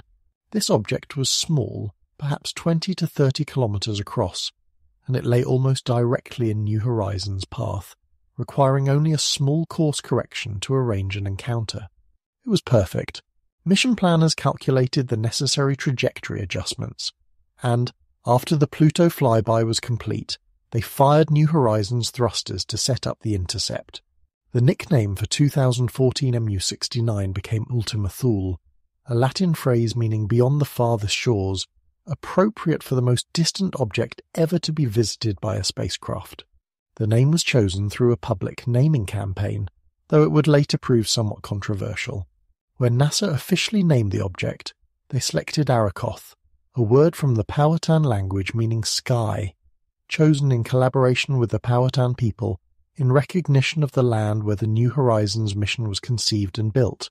Arakoth orbits at about 44 AU from the Sun, well within the classical Kuiper Belt. It takes about 298 years to complete one orbit. Its orbit is nearly circular with low eccentricity and low inclination, characteristic of a cold classical Kuiper Belt object. This was exactly what the New Horizons team hoped for, because cold classical objects are thought to be the most pristine remnants of the primordial solar system, objects that formed in place and were never significantly disturbed. The encounter took place on January 1st, 2019, about 3.5 years after the Pluto flyby. New Horizons passed within about 2,200 miles of Arakoth's surface, much closer. The encounter took place on January 1st, 2019, about 3.5 years after the Pluto flyby. New Horizons passed within about 2,200 miles of Arakoth's surface, much closer than the Pluto flyby, allowing for even higher resolution images. Once again, the spacecraft went silent during the encounter, busy recording data, and once again mission controllers waited anxiously for the signal confirming success. When the first images arrived, transmitted across more than 4 billion miles of space, they revealed something extraordinary. Arakoth wasn't a single object. It was a contact binary, 2 distinct lobes joined together at a narrow neck, looking for all the world like a cosmic snowman. The larger lobe measured about 22 kilometers along its longest axis, while the smaller lobe was about 15 kilometers. They were gently stuck together, touching but not fully merged, preserved in the configuration from their original merger billions of years ago. The shape was immediately scientifically significant. Contact binaries had been suspected to exist in the Kuiper Belt, and asteroid missions had found a few in the main belt, but Arakoth's preservation was remarkable. Both lobes retained their distinct identities, showing they had come together very gently, at relative speeds of just a few meters per second. If they had collided faster, they would have shattered or deformed dramatically. Instead, they kissed and stuck, frozen together for eternity. The surface of Arakoth appeared remarkably smooth and uniform. Unlike Pluto with its varied terrains and evidence of active geology, Arakoth showed almost no variation.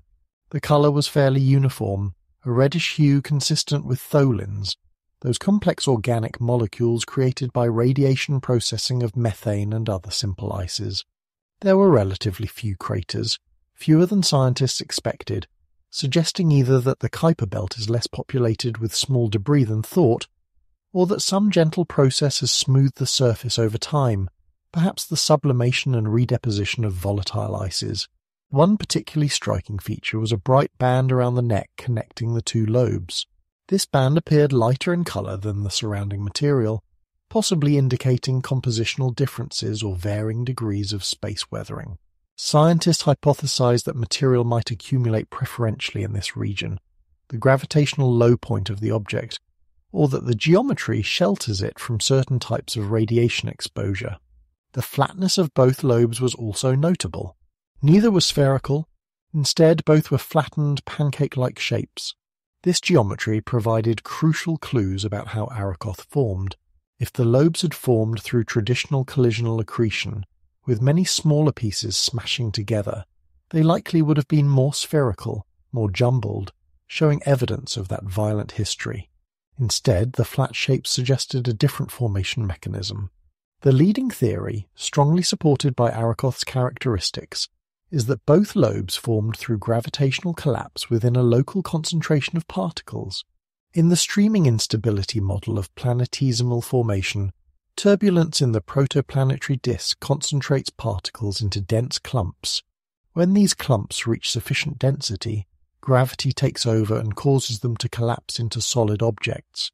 If such a collapse happens in a rotating region, the resulting object can be flattened by centrifugal force, creating the pancake shapes seen in Arakoth's lobes. The two lobes likely formed very close to each other, perhaps just tens of kilometers apart within the same region of the protoplanetary disk.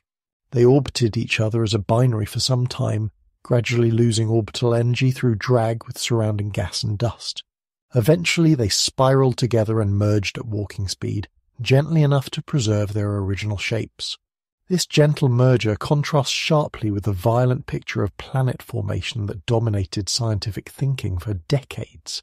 Traditional models emphasized high-speed collisions, catastrophic impacts, and the grinding together of rocky debris. Arakoth tells a different story, one of gentle accumulation, of objects forming large and then slowly finding each other, coming together peacefully rather than violently. The implications extend beyond Arakoth itself. If this object is representative of primordial planetesimal formation, then the process that built planets in the early solar system might have been less chaotic than we thought. Rather than grinding together from dust through countless collisions, planetesimals might have formed quickly through gravitational instability, already kilometer-sized or larger from the moment they became distinct objects. These planetesimals then either merged gently, like Arakoth, or in some regions accumulated into larger and larger bodies that eventually became planets. Arakoth's pristine preservation is crucial to this interpretation. Because it formed in the cold classical Kuiper Belt and was never significantly perturbed, it retains characteristics from its formation era. It hasn't been shattered by high-speed impacts, hasn't been melted by internal heat, hasn't been processed by atmospheric weathering or tidal forces. What we see when we look at Arakoth is essentially what it looked like 4.5 billion years ago, a frozen snapshot from the dawn of the solar system. The colour uniformity also tells a story. The reddish tholins covering Arakoth's surface likely formed from methane that was originally mixed into the ice during formation.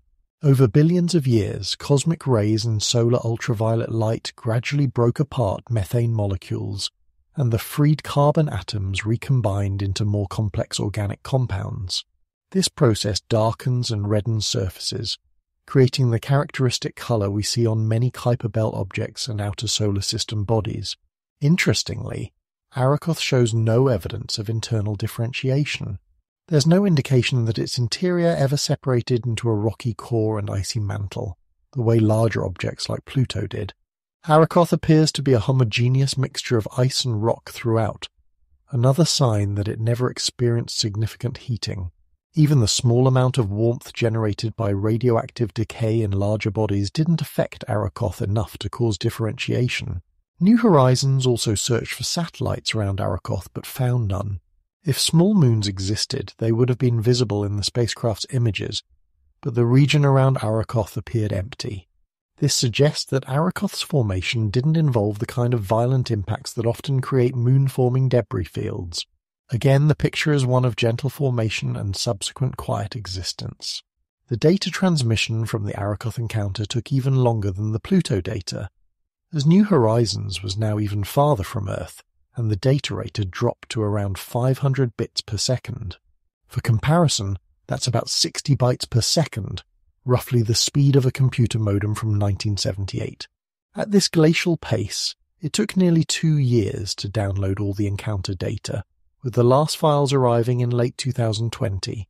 Scientists continue to analyze the Arakoth data, publishing papers and refining their understanding of what this remarkable object tells us about planetesimal formation. Each new analysis adds details to the picture, revealing subtleties about surface composition, thermal properties, internal structure inferred from shape, and the dynamics of the original binary orbit before merger.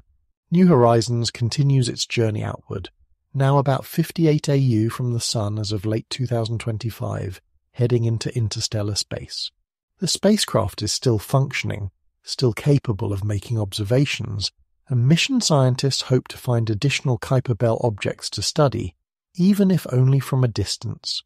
The spacecraft also carries messages for any future finders, including a golden record with images, sounds, and greetings from Earth, much like the Voyager spacecraft before it. Eventually, perhaps in the early 2030s, New Horizons will cross the heliopause, the boundary where the solar wind gives way to interstellar medium, becoming the fifth human-made object to enter interstellar space after Voyager 1, Voyager 2, Pioneer 10, and Pioneer 11. Long after its electronics fail and its RTG depletes, New Horizons will drift silently through the galaxy, carrying with it the story of humanity's first journey to the Kuiper Belt and the discoveries made among the frozen worlds at the solar system's edge. The Kuiper Belt isn't a single uniform region. It's more accurate to think of it as several distinct populations, each with different orbital characteristics, different origins, and different histories. These populations blend together in space, overlapping in some regions and separated in others, creating a complex three-dimensional structure that reflects the dynamic history of the outer solar system.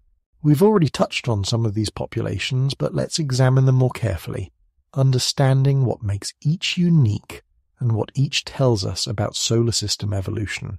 The cold classical Kuiper Belt represents the most dynamically stable population. These objects orbit between about 42 and 48 AU, in the region between the major orbital resonances with Neptune. Their orbits are nearly circular, with low eccentricities, and they lie close to the ecliptic plane, with inclinations typically less than 5 degrees.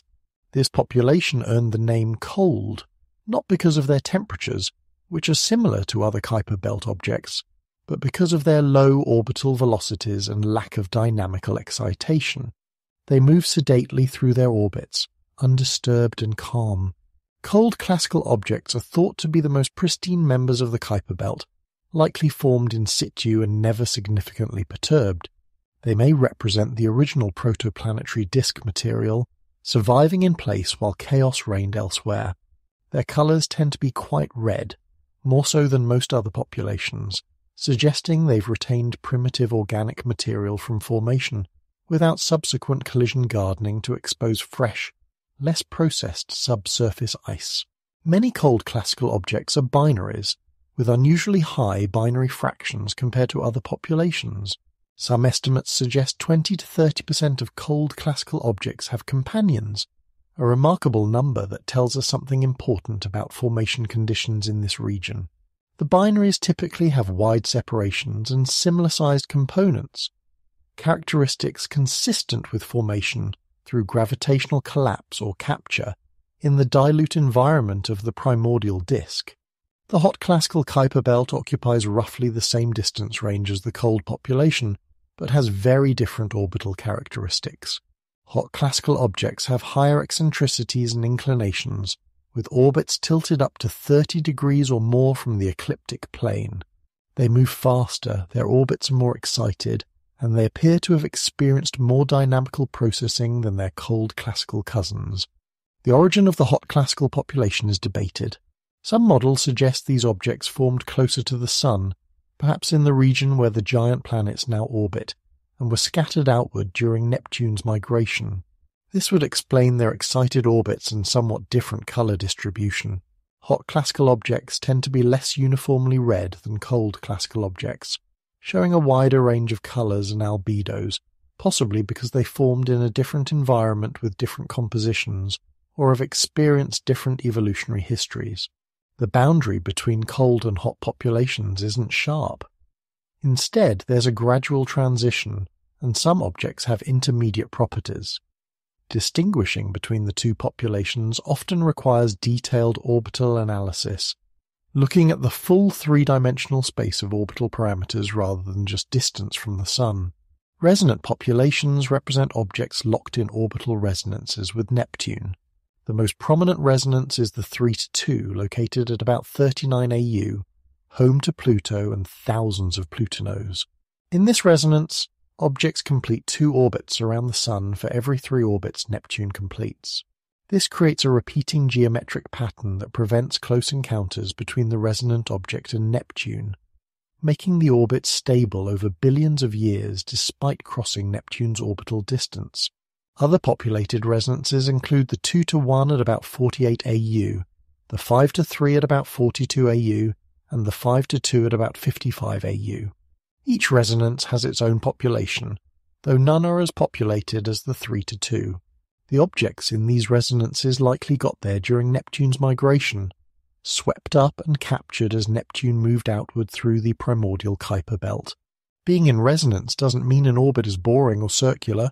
In fact, many resonant objects have quite eccentric orbits, and that eccentricity is often protected by the resonance itself.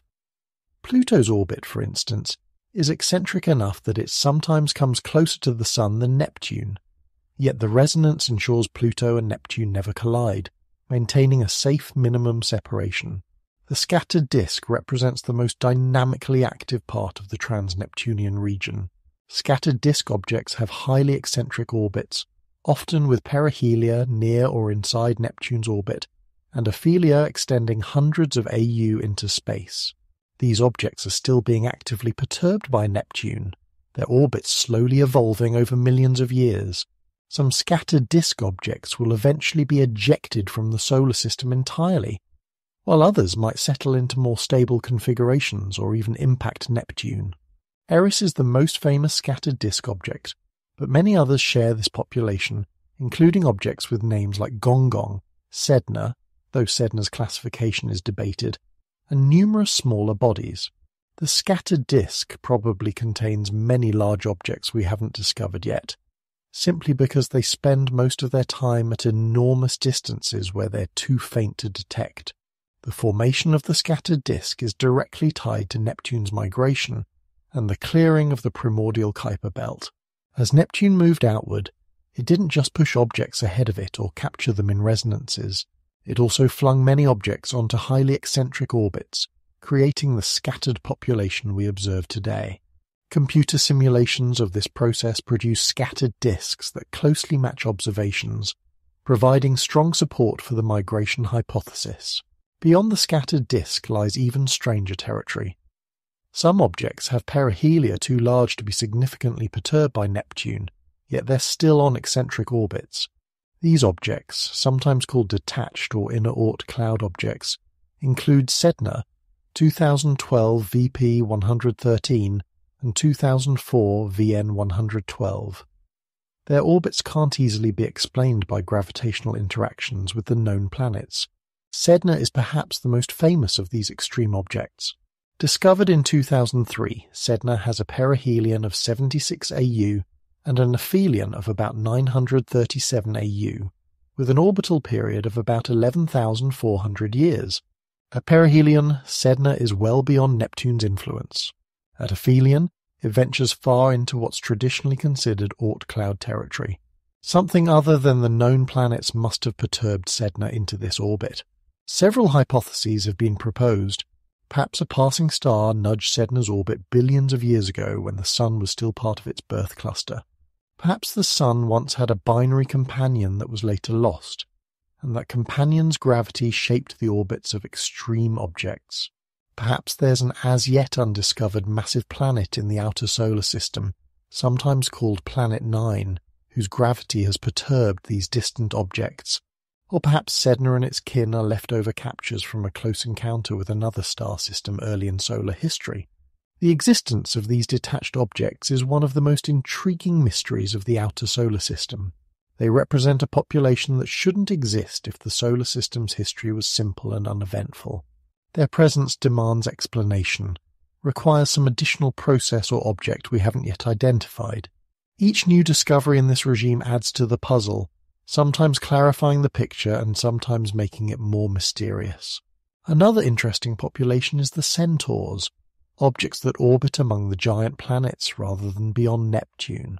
Centaurs have unstable orbits that cross the paths of the major planets, making them dynamically short-lived on astronomical timescales. They'll eventually either collide with a planet, be ejected from the solar system, or be perturbed onto different orbits.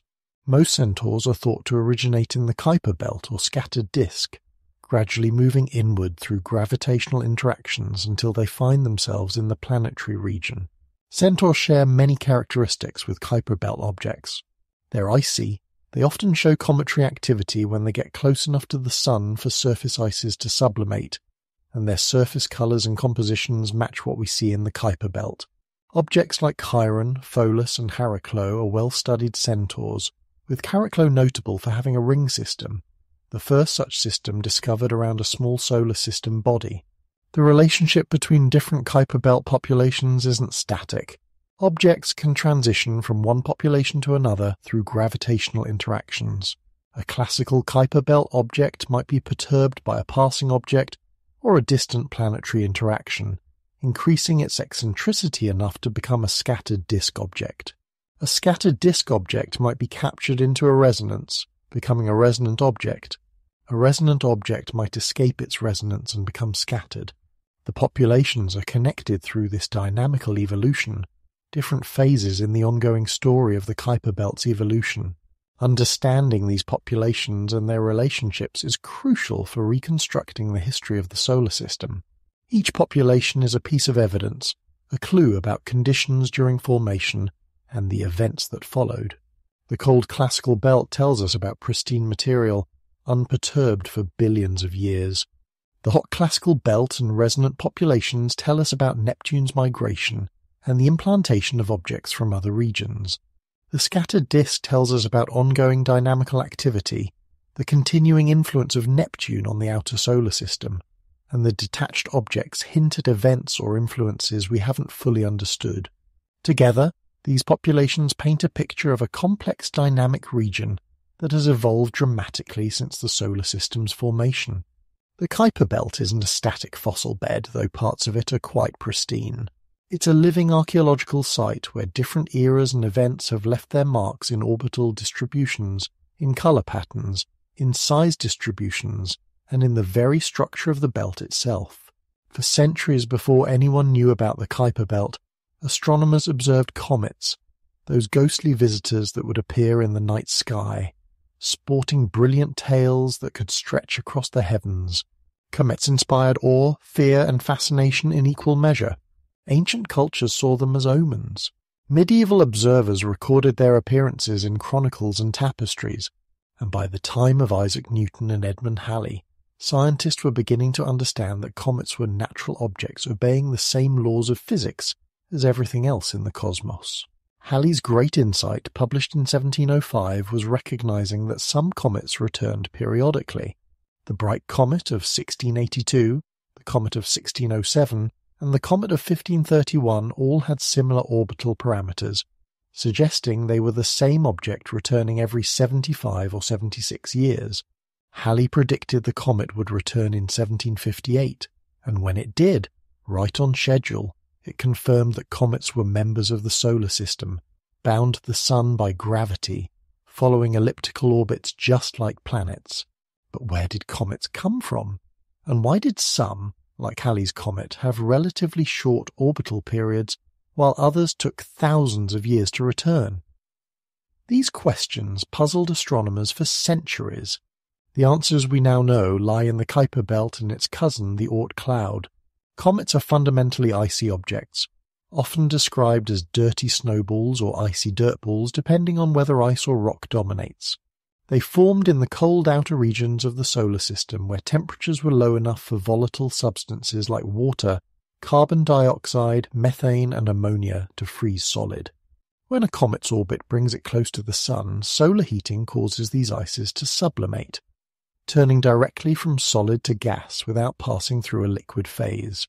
This gas streams off the comet's surface, carrying dust particles with it and creating the characteristic coma, the fuzzy cloud surrounding the nucleus, and the tail, which can extend millions of miles into space. Short-period comets, defined as those with orbital periods less than 200 years, all share common characteristics. Their orbits lie close to the ecliptic plane, the same plane where planets orbit. They move in the same direction as the planets, in what's called prograde motion. and their aphelia, the most distant points of their orbits, cluster around Jupiter's orbit or somewhat beyond. These characteristics strongly suggest a common origin, and that origin is the Kuiper Belt. The mechanism works like this. Objects in the scattered disk or outer Kuiper Belt occasionally have close encounters with Neptune. Neptune's gravity can alter these objects' orbits, sometimes flinging them into the inner solar system. Once in the inner system, these objects may have encounters with other giant planets, particularly Jupiter, which can further modify their orbits. Eventually, some objects settle into short-period orbits, becoming the comets we observe. The evidence connecting short-period comets to the Kuiper Belt is compelling. The chemical compositions match, the size distributions are consistent, and the orbital dynamics work out correctly in computer simulations. We've even observed the transition. Some Kuiper Belt objects show cometary activity when they get close enough to the Sun, developing faint comae as surface ices sublimate. These objects blur the distinction between comet and Kuiper Belt object, revealing that they're fundamentally the same type of body, just observed at different stages of their evolution. Centaurs represent an intermediate stage in this evolution. These objects, orbiting among the giant planets, are thought to be recent escapes from the Kuiper Belt or scattered disk. Some centaurs show cometary activity despite being farther from the Sun than Jupiter, indicating that they still have volatile ices on or near their surfaces. Given time, measured in millions of years, these centaurs will either be ejected from the solar system, collide with a planet or the Sun, or settle into short-period comet orbits in the inner solar system. Long-period comets, those with orbital periods greater than 200 years and often measured in thousands or millions of years, have a different source, the Oort cloud. This vast spherical shell of icy objects surrounds the solar system at distances of tens of thousands of AU, far beyond the Kuiper Belt. Long-period comets arrive from random directions, their orbits highly inclined or even retrograde, reflecting the spherical structure of their source region. But here's the connection. The Oort cloud was likely populated largely by objects originally from the inner Kuiper Belt, and the regions where the giant planets formed. During the era of planetary migration and Kuiper Belt disruption, countless objects were flung outward by planetary gravity. Most were ejected entirely from the solar system, cast into interstellar space, but some were thrown to such great distances that they barely remained bound to the Sun, forming the Oort cloud. In this sense, the Oort cloud is a gravitational trash bin, a repository of objects violently ejected from their birth locations but not quite with enough energy to escape completely. The Kuiper Belt and Oort cloud together form a comet storage system surrounding the solar system. The Kuiper Belt supplies short-period comets, while the Oort cloud supplies long-period comets. Both populations originate from icy material formed in the outer solar system. Both are remnants of the planet formation process, and both continue to send representatives into the inner solar system, where we can observe and study them. Understanding this connection has revolutionized comet science. We now recognize that studying comets means studying Kuiper Belt material, gaining insights into the conditions and compositions of the outer protoplanetary disk.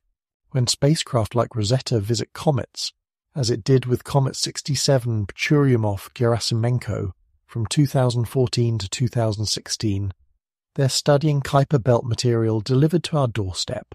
Rosetta's observations revealed fascinating details about cometary structure and composition. The comet's nucleus was a contact binary, two lobes stuck together, reminiscent of Arakoth's shape. The surface was darker than coal, covered in organic material, with patches of exposed ice in some locations. Jets of gas and dust erupted from active regions, creating the coma and tail. The interior appeared to be a porous mix of ice and dust, more fluffy than solid, with a density less than half that of water ice. These findings inform our understanding of Kuiper Belt objects, suggesting they might have similar structures and compositions. If comets are fragile, fluffy assemblages of ice and dust, perhaps many Kuiper Belt objects are as well, formed through gentle accretion rather than violent collision. The contact binary shape seen in both 67P and Arakoth might be a common feature, a signature of formation through binary merger. Cometary orbits also tell us about solar system dynamics. When a new long-period comet arrives from the Oort cloud, its orbit often has a period of millions of years. But if it passes close to Jupiter or another giant planet during its passage through the inner solar system, the planet's gravity can alter the orbit, either ejecting the comet entirely or shortening its period. Over multiple passes, a long-period comet can evolve into a short-period comet, joining the population of Jupiter family comets that orbit in the inner system. Some comets don't survive their trips through the inner solar system. The sun's heat can be too much, causing comets to completely disintegrate. Others collide with the sun or a planet. Comet Shoemaker-Levy 9 famously broke apart and collided with Jupiter in 1994, providing astronomers with a spectacular display and valuable data about both the comet and Jupiter's atmosphere. These impacts remind us that the solar system is a dynamic place where collisions, though rare, continue to occur. The dust released by comets spreads throughout the inner solar system, creating zodiacal light, that faint glow visible in the night sky along the ecliptic after sunset or before sunrise. This dust comes from countless comets, past and present, their evaporated material forming a tenuous cloud through which Earth and other planets move. When Earth passes through dense concentrations of this dust, usually when we cross a comet's orbital path, we experience meteor showers, brief periods when more meteors than usual streak across the sky as dust particles burn up in our atmosphere. In this way, the Kuiper Belt's influence extends far beyond its own region, through the comets it supplies, through the dust those comets release, through the meteorites that occasionally reach Earth's surface. The Kuiper Belt touches the inner solar system, bringing material from the outer reaches to our planet. Some scientists believe that comets might have delivered significant amounts of water to Earth early in its history, possibly even providing the oceans. While this idea remains debated, it highlights the potential importance of comets, and by extension, the Kuiper Belt in shaping conditions on Earth. Studying comets, then, is a way of studying the Kuiper Belt without having to travel billions of miles. Each comet is a sample return mission of sorts, bringing Kuiper Belt material into range of our telescopes, spacecraft, and sometimes our own atmosphere. The connections between comets and the Kuiper Belt run deep, reminding us that the solar system is an interconnected whole, where events in the outer reaches can influence the inner planets, and where material cycles through different reservoirs over billions of years. For all we've learned about the Kuiper Belt in the decades since its discovery, many mysteries remain. Some questions have partial answers, educated guesses based on models and observations. Others remain wide open, waiting for new data, new theories, or new insights to crack them. These mysteries keep Kuiper Belt science exciting, driving new observations and new research. The missing mass problem stands as perhaps the most glaring puzzle. All current evidence suggests the Kuiper Belt contains far less mass than it should. If we add up the estimated masses of all known Kuiper Belt objects and extrapolate based on size distributions, we get a total mass somewhere between 1/20th and 1/10th of Earth's mass. But models of solar system formation and Neptune's migration suggest the Kuiper Belt should have started with tens of Earth masses, perhaps even more. Where did all that mass go? Most scientists believe gravitational scattering during Neptune's migration ejected the vast majority of the original Kuiper Belt. Objects were flung into interstellar space, scattered into the Oort cloud, or sent crashing into the Sun or outer planets. The NICE model and its variants suggest that this clearing was efficient, removing more than 99% of the original material. But getting the numbers to work out precisely, explaining exactly how so much mass disappeared while preserving the structures we observe, remains challenging. Some researchers have proposed alternative explanations. Perhaps the Kuiper Belt region never contained as much mass as models suggest. Maybe the protoplanetary disk was depleted in the outer regions, with less material available to form objects in the first place. Or perhaps processes during planet formation, such as gaps opened by the growing giant planets, prevented material from accumulating in the Kuiper Belt region. Another mystery involves the outer edge of the Kuiper Belt. Observations show that the population of classical Kuiper Belt objects drops off sharply beyond about 50 AU. This edge is sometimes called the Kuiper Cliff, and its existence is puzzling. Why should there be such a sharp boundary? Models suggest that Neptune's migration could have created this edge, sweeping the region clean as it moved outward. But the sharpness of the drop-off and its precise location remain subjects of study. Some scientists have speculated that the outer edge might be evidence of an undiscovered planet.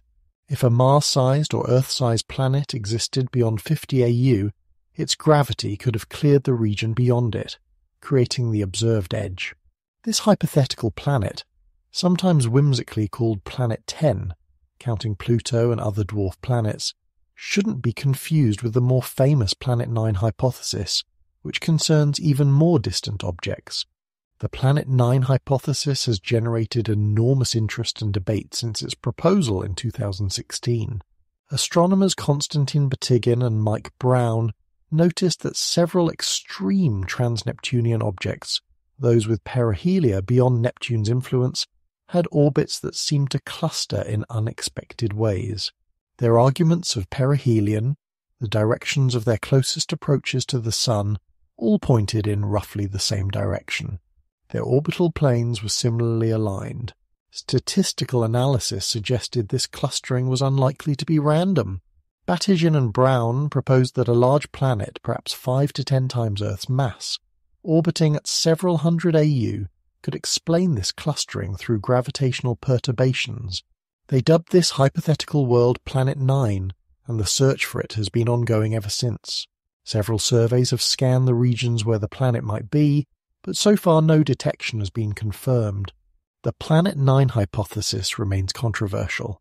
Some astronomers argue that the observed clustering is real and requires explanation, making a large distant planet the most plausible cause. Others suggest the clustering might be an observational bias, noting that we tend to find objects in certain regions of sky more easily than others, potentially creating artificial patterns. Additional extreme trans-Neptunian objects have been discovered since the original proposal, and their orbits either strengthen or weaken the Planet 9 case depending on which statistical analysis you trust. Alternative explanations have been proposed. Perhaps the clustering is caused by a self-gravitating disk of small objects rather than a single large planet. Perhaps it's the result of past perturbations by a passing star. Perhaps there's no clustering at all once observational biases are properly accounted for. The debate continues, with more surveys planned to either find Planet 9 or rule it out across wide swaths of potential orbital space. Another mystery concerns the colours of Kuiper Belt objects. While many are reddish, consistent with tholins on their surfaces, the exact distribution of colours varies between populations. Cold classical objects tend to be uniformly red, while hot classical objects show a wider range. Resonant objects have yet another colour distribution. What causes these differences? Are they primordial, reflecting different formation locations with different chemical compositions? Or are they the result of different evolutionary histories, with some objects experiencing more collisions or different radiation exposure? Recent research suggests both factors play roles. Formation location probably determined initial composition, with objects forming at different distances having access to different ices and volatiles. Subsequent evolution, including collisions that excavate fresh subsurface material and radiation processing that creates surface tholins, modified these original colours. Disentangling these effects requires careful analysis of many objects across different populations. The high fraction of binary objects in the Kuiper Belt also raises questions.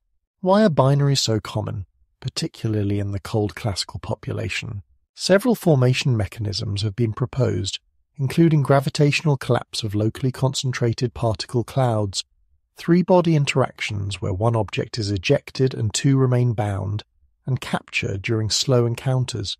Each mechanism makes different predictions about binary properties like separation, mass ratio, and eccentricity. Observations generally favour formation through collapse or capture in the dilute early disk, but the details remain under investigation. A related puzzle concerns the size distribution of Kuiper Belt objects.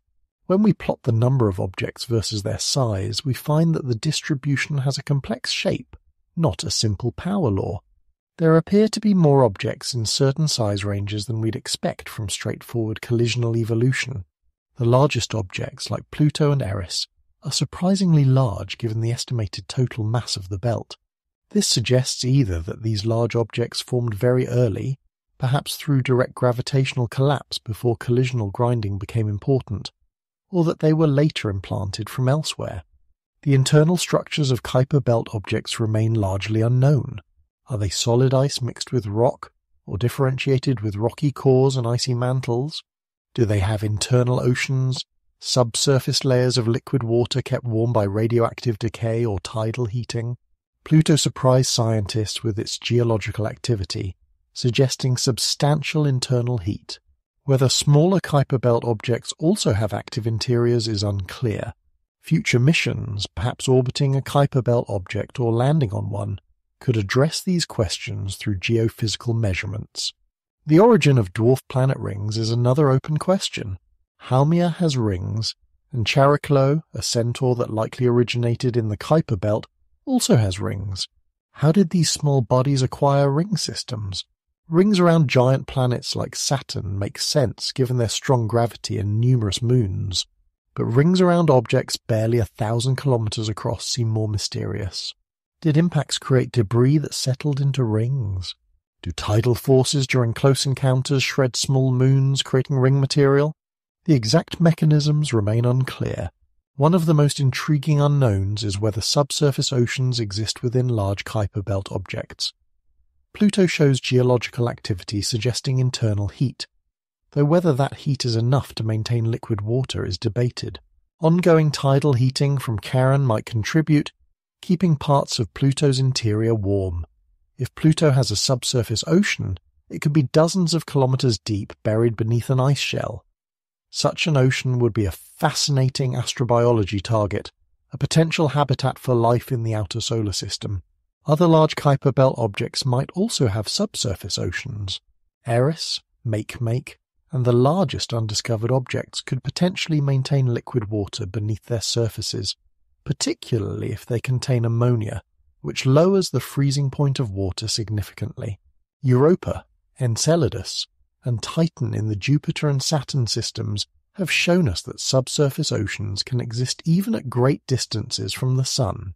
The Kuiper Belt might host similar environments, though confirming their existence would require dedicated missions with geophysical instruments. The relationship between Kuiper Belt objects and interstellar objects is another area of uncertainty.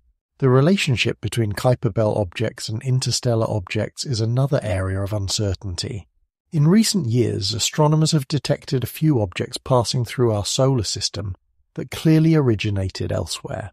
Oumuamua in 2017 and Comet Borisov in 2019 were both confirmed as interstellar visitors, objects born around other stars that wandered into our neighborhood. This raises fascinating questions about exchange processes between stellar systems. When the solar system was young, it was likely part of a stellar birth cluster, a group of hundreds or thousands of stars forming together from the same giant molecular cloud. During that era, the stars were much closer together than they are now, perhaps just light days or light weeks apart rather than the light years that separate stars today. In that dense environment, gravitational interactions would have been common, and objects from one star's planetary system could have been ejected and captured by another star. Did our Kuiper Belt capture objects from other stars during that early era? Conversely, how many objects did we lose to interstellar space, either during the birth cluster phase or later during Neptune's migration? The answers affect our understanding of how much primordial material the Kuiper Belt retained versus how much is contaminated or supplemented by external sources. Some estimates suggest our solar system might have lost more mass to interstellar space than currently resides in all the planets combined. A staggering hemorrhage of material. The question of life in the Kuiper Belt naturally arises. If subsurface oceans exist, they could potentially harbour microbial life, organisms adapted to dark, cold, high-pressure environments. Earth's deep oceans contain thriving ecosystems around hydrothermal vents, places where sunlight never reaches and life derives energy from chemical reactions instead of photosynthesis. Similar environments might exist within large Kuiper Belt objects, particularly if geological activity provides heat and chemical gradients. The likelihood of finding life in the Kuiper Belt is probably low, but it's not zero. If life arose on Earth and somehow was transported outward through impact ejection, Kuiper Belt objects with subsurface oceans might have been seeded. Alternatively, if life can arise independently wherever liquid water and chemical energy exist, the Kuiper Belt might have its own indigenous organisms, biology completely separate from Earth's tree of life. These are speculative ideas, but they drive home the point that even the frozen outer reaches of the solar system might not be entirely sterile. Future missions will be needed to address many of these mysteries. New Horizons has given us unprecedented views of Pluto and Arakoth, but two objects can't tell us everything about a population of hundreds of thousands. We need more spacecraft, more encounters, more detailed observations to build a complete picture of the Kuiper Belt's diversity and history. Several mission concepts have been proposed over the years. Some envision flybys of multiple Kuiper Belt objects, using gravitational assists and long flight times to visit several targets. Others propose orbiters that would spend years studying a single large object in detail, mapping its surface, studying seasonal changes, and investigating its interior through gravity and magnetic field measurements. Still others suggest landers or even sample return missions, though the technical challenges and timescales for such missions are daunting. The James Webb Space Telescope, launched in late 2021, offers new capabilities for studying Kuiper Belt objects from Earth orbit.